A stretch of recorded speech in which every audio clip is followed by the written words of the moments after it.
can't do it.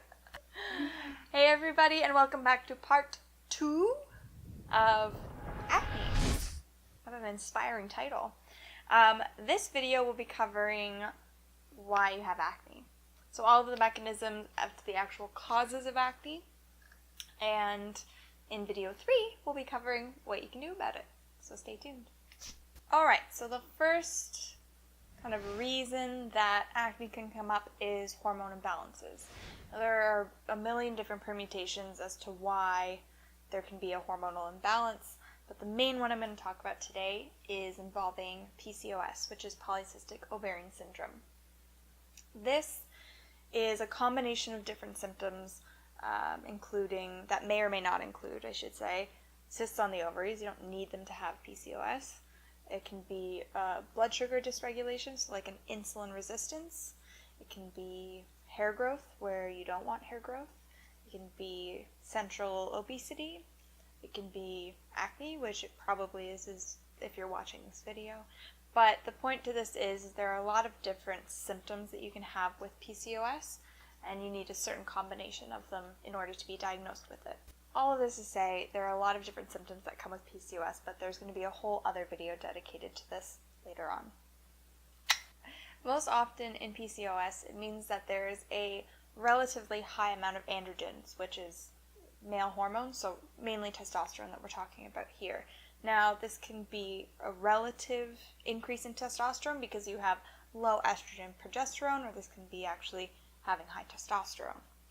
Now, this can actually happen at the level of the skin. So our sebaceous glands, which are glands that produce oil, actually do have hormone conversion happening at that level. And what's normal, and you wouldn't have any symptoms because of it, is progesterone is being converted to testosterone. We're all good. But when there's an issue with the enzyme that does that conversion from progesterone to testosterone, progesterone is now becoming something called dihydrotestosterone, or DHT. And this is kind of how I think of it as like a nasty version of testosterone.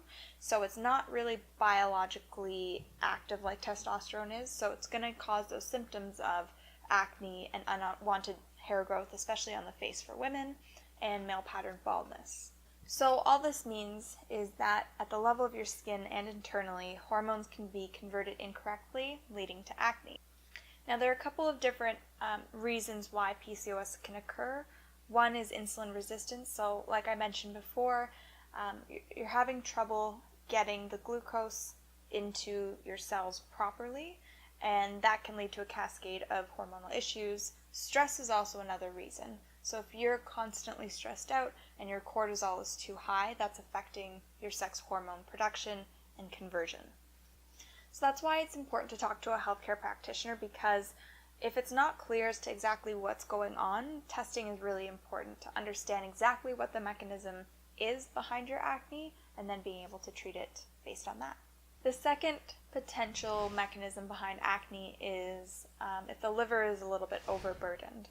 So the liver is responsible for processing almost everything in the body, and this includes hormones. So if phase 1 and phase 2 detoxification in the liver are a little bit sluggish, that means that the processing of hormones is also going to be a little bit sluggish. Now, this doesn't mean that there's actually like a liver pathology. There's nothing seriously wrong. Your liver just needs a little bit of love. So in the next video, I'll talk about how to help support the liver in proper elimination and supporting those detox pathways optimally. Now, it is important to consider liver function before jumping straight into hormone therapy. If you're supporting the proper production of hormones through herbs, for example, it can actually sometimes aggravate acne if the liver is overburdened and the elimination pathways aren't functioning properly.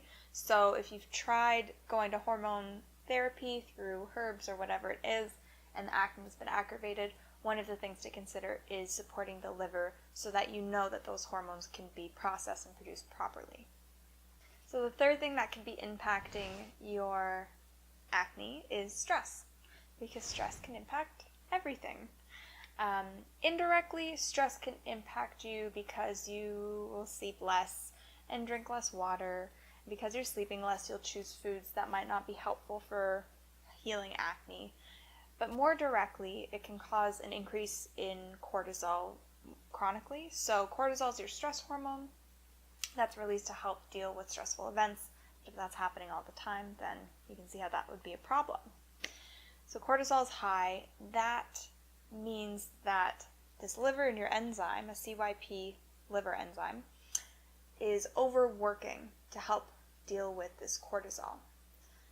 Testosterone also requires this enzyme in the liver to be processed. So if your liver is preferentially prioritizing cortisol, it's not going to be able to metabolize testosterone as well.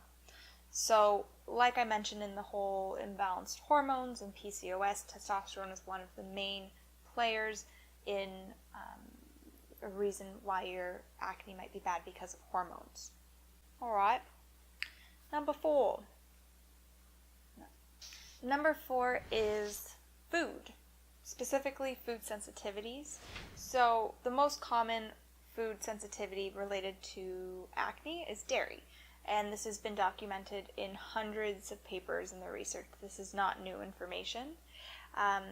Dairy drives IGF-1, which is insulin-like growth factor 1, which is an inflammatory marker. So it just right off the bat, dairy causes inflammation, and acne is more of an inflammatory condition.